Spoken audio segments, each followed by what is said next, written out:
Bueno, muchísimas gracias por estar aquí, dando la palabra de apertura de este evento.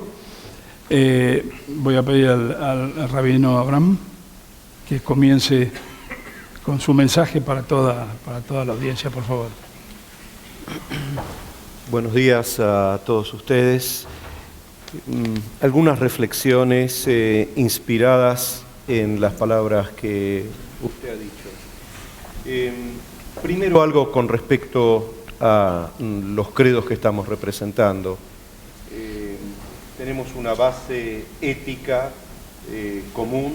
El cristianismo es una religión que nace en el judaísmo del primer siglo y en la Judea del primer siglo, y lo mismo podemos decir con respecto al Islam, que si bien más tardío, tiene una heredad judeo-cristiana. Con respecto a los valores, en la Biblia se nos presenta una disyuntiva: o ser paganos, o creer que la vida tiene un sentido, que hay una trascendencia en nuestras existencias y que reafirmamos ese sentido y ese credo a ese Dios trascendente, obrando con justicia y rectitud. Ustedes saben que la Biblia es un testimonio de las palabras de la revelación de Dios al hombre y de las palabras de revelación del hombre a Dios, como es el libro de los Salmos. Y allí hallamos en el libro de los Salmos un versículo que dice: justicia y equidad son la base de tu trono.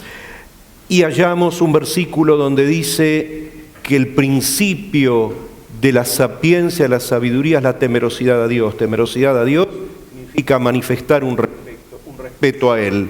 Cuando se denigra la condición humana, se está denigrando a Dios.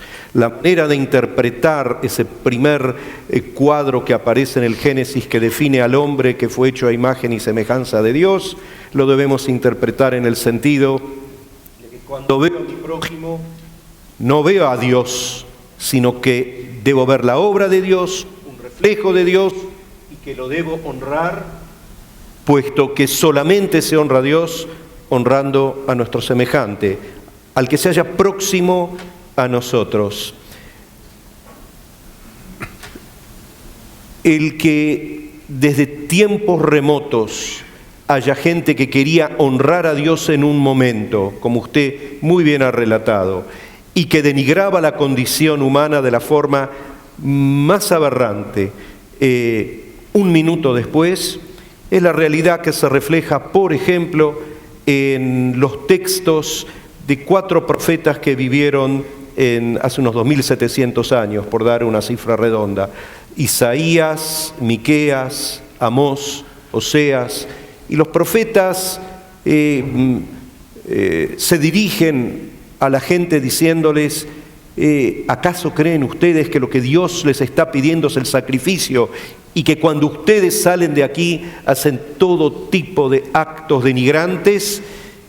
Debe haber una conducta íntegra.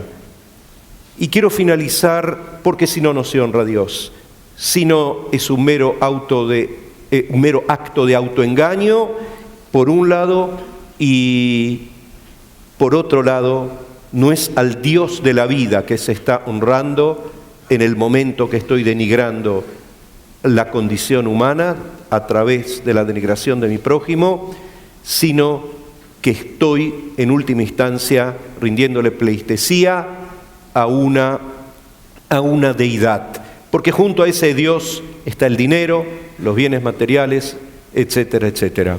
Quisiera finalizar diciéndoles que, siguiendo el precepto bíblico, todo judío debe decir 2 veces, lo decimos más, pero 2 veces al levantarnos y al acostarnos, la proclama de nuestra fe. Oye Israel, en hebreo comienza Shema Israel, el Eterno nuestro Dios, el Eterno es uno. Muchas veces podemos llegar a preguntarnos: ¿por qué recalcar tanto la unicidad de Dios? Pueden haber todo tipo de explicaciones, pero en esta oportunidad quiero compartir con ustedes una. Hay un concepto que yo creo que también el Islam lo comparte con nosotros, el cristianismo seguro, que es imitar a Dios, imitatio Dei. Él es misericordioso, nosotros debemos ser misericordiosos. Él es justo, nosotros debemos obrar con justicia.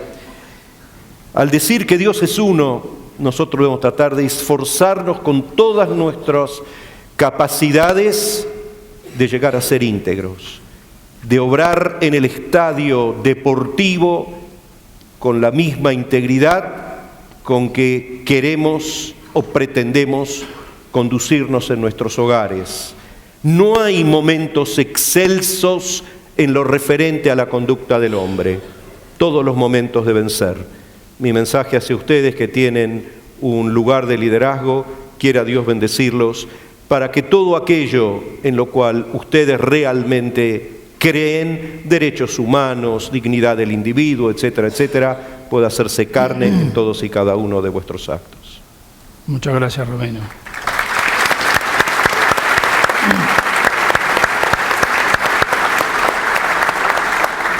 El turno a Omar, por favor. Bueno, muchas gracias, buenos días. Muy honrado con la invitación. La cuestión del diálogo interreligioso está imbuida de muchos de los conceptos que se plantean hoy, porque el diálogo interreligioso no es necesariamente un diálogo de religiones que revista características teologales, es decir, el encuentro con el rabino o con su eminencia, el padre, para hablar o para intercambiar conceptos que revistan características teológicas o características que tengan que ver con la historia sagrada. Eso sí ocurre a nivel información, pero por propia dinámica, el hecho de la creencia, aquello que nosotros llevamos de la boca para adentro, es decir, cómo nos remitimos a la divinidad, no deja necesariamente mucho espacio para el diálogo. ¿Por qué? Porque todos y cada uno de nosotros, incluso los que practicamos la misma religión, quizás veamos la idea de la divinidad hasta de una manera diferente, por más que leamos el mismo libro o un libro parecido o provengamos de un origen común que es la cuestión abrámica. El diálogo interreligioso en la sociedad moderna, o por lo menos planteado en la perspectiva de muchos que compartimos esta iniciativa, tiene que ver justamente con la idea de valor. El diálogo interreligioso es indefectiblemente un diálogo de valores, un diálogo racional que tiene que ver con los valores y con compromisos sociales que apunten a generar ámbitos y espacios que verdaderamente tengan un sentido de diálogo. Porque el diálogo no es un acto necesariamente declamativo. El Corán, en uno de sus versículos, dice: «Oh gente del libro», refiriéndose a judíos y cristianos, «convengamos en una fórmula, en un acuerdo, para no tomarnos unos a los otros como amos y adorar a un Dios único». ¿Por qué? Porque quien se sienta en la mesa del diálogo, indefectiblemente cuando se sienta tiene que saber, o por lo menos tiene que estar dispuesto a ver modificada su perspectiva de la realidad, ¿cierto? El diálogo, en todo caso, si uno quisiese generarle un modelo de antagonía en el mundo moderno, este mundo tan dicotómico, es aquello que se contrapone a la idea de fundamentalismo. El fundamentalismo es ciertamente uno de los males del mundo moderno. No solamente el fundamentalismo violento que nosotros hemos visto ayer, por ejemplo, en el aeropuerto de Estambul, aquello que de alguna manera el Islam viene padeciendo en términos de sus luchas internas, porque en definitiva el fundamentalismo es el sometimiento intransigente en referencia a las prácticas. La cuestión del fundamentalismo acepta una sola visión y un solo discurso. Nuestra historia nos puede dar cuenta de cómo terminan los procesos en donde existe una sola visión, y justamente cuando esta característica de la religiosidad en términos de una sola visión en historia sagrada se traslada, por ejemplo, a ámbitos como el político, y los resultados después se pagan y se pagan caros. Entonces me parece que en ese sentido recrear la idea de valor en la cuestión del diálogo, de escuchar la posibilidad y el conocimiento de ver nuestra realidad modificada en términos de la visión del otro, es el primero de los conceptos que quería compartir con ustedes. Y el último, nosotros los musulmanes estamos transitando el mes de Ramadán. Es decir, nosotros durante este mes sagrado, nuestro calendario sigue siendo un calendario lunar, ayunamos. Ayunamos en esta época del año, cuando cae en invierno, porque esto se va retrasando 10 días por año. Este año empezó el 6 de junio, el año que viene empezará, si Dios quiere, el 26 de mayo. Nosotros nos abstenemos de ingerir alimentos desde un rato antes de la salida del sol hasta que cae el sol.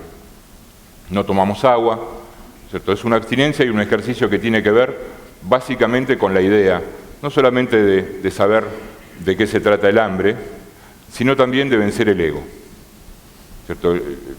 El ayuno es un ejercicio que te ayuda, ¿cierto?, a vencer el ego. Y no se nos pide pura y exclusivamente que ayunemos en términos de ingesta de comida o de agua durante ese lapso.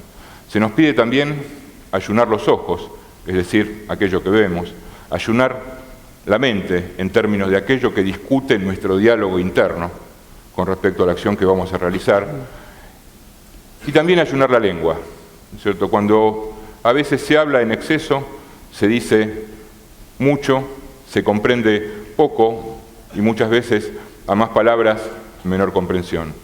Pero el mes de Ramadán, ¿no es cierto?, es un mes bendito, y mañana, en la noche que corresponde a mañana, a este mes en particular, es lo que nosotros los musulmanes llamamos la noche del decreto, o la noche del destino, donde en términos, si se quiere, figurativos, se abren las puertas del cielo, ¿no es cierto?, y uno puede ejercer su pedido. En este sentido, me parece que un buen pedido para nosotros que somos argentinos de fe islámica es justamente poder avanzar en el camino de la unidad de los argentinos. Nos parece este ítem indefectible, ¿no es cierto?, para poder lograr el país al que aspiramos en estas vísperas del Bicentenario. Y el paso recomendado en el libro sagrado nuestro, que es el Corán, es el siguiente. Y ciertamente, dice un versículo, Dios no cambia el destino de un pueblo si este primero no cambia lo que hay en su corazón. Gracias.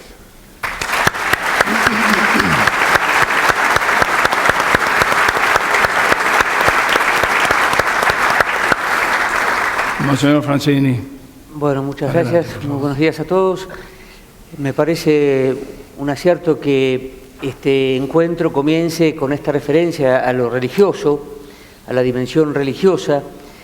Decía un pensador, parafraseando a Aristóteles, que el hombre no es solo un animal racional, sino que es un animal religioso, queriendo decir con esto que la dimensión religiosa es una dimensión constitutiva de la persona humana, tan constitutiva como su dimensión racional, afectiva, y por tanto todo en la vida de una persona tiene que ver también con lo religioso. Por tanto, la vida de un empresario tiene que ver con su dimensión religiosa, como se dijo al principio, sea esta la que fuere. Por tanto, me parece que poner el tema de los valores en acción bajo esta mirada de lo religioso no solo hace justicia a la verdad del hombre, sino que además favorece una mayor plenitud. La dimensión religiosa, sea cual fuere, cuando es bien vivida, plenifica a la persona, la hace más buena, la hace más capaz de ser lo que está llamada a ser. Creo que en este sentido las tres tradiciones religiosas que estamos presentes aquí, el Islam, el judaísmo y el cristianismo, tenemos como rasgos comunes que, bien vividos, nos pueden ayudar a avanzar en el camino de la paz.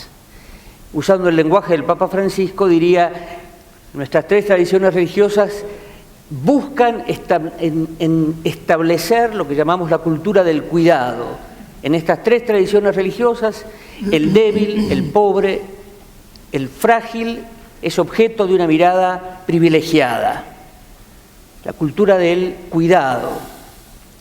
La cultura del cuidado que supone el ejercicio de la cultura del diálogo. Como se dijo recién, no hay posibilidad de avanzar en el camino de la vida sino desde este ejercicio cotidiano, exigente, trabajoso del diálogo, que supone aceptar lo diverso, reconocer el valor en el otro y, sobre todo, descubrir que todos somos complementarios, nadie es autosuficiente. La cultura del cuidado, la cultura del diálogo, que nos lleve a lo que también Francisco llama la cultura del encuentro. Esto es, porque nos hacemos cargo de la debilidad y juntos buscamos caminos, avanzamos en el camino del encuentro. Valores en acción para ayudarnos a crecer en el cuidado del frágil, en el diálogo con lo diverso, para establecer caminos de encuentro. Creo que en este año del Bicentenario acabamos de celebrar los católicos este Congreso Eucarístico en Tucumán, que fue una verdadera fiesta de la fe y que nos ha ayudado a volver a tomar conciencia de esta realidad. Sin cuidado por el frágil, sin diálogo y sin encuentro, no habrá paz, no habrá independencia, no habrá una nación nueva. Por eso me parece que podemos todos invocar al Dios Todopoderoso, Padre común, que nos ayude a descubrirnos hermanos, porque hijos, que nos ayude a descubrir que hay algunos hermanos que necesitan una especial mirada, una mirada tierna y cuidadosa, para así juntos establecer una cultura donde el otro sea parte de mí, del otro me hago cargo y con el otro construyo junto la paz. Que este encuentro sea para todos nosotros una nueva oportunidad que Dios nos da para abrirnos a esta hermosa aventura que es ser plenamente hombres, por tanto, plenamente religiosos. Que Dios los bendiga a todos. Muchas gracias. Bien, gracias. Muchas gracias.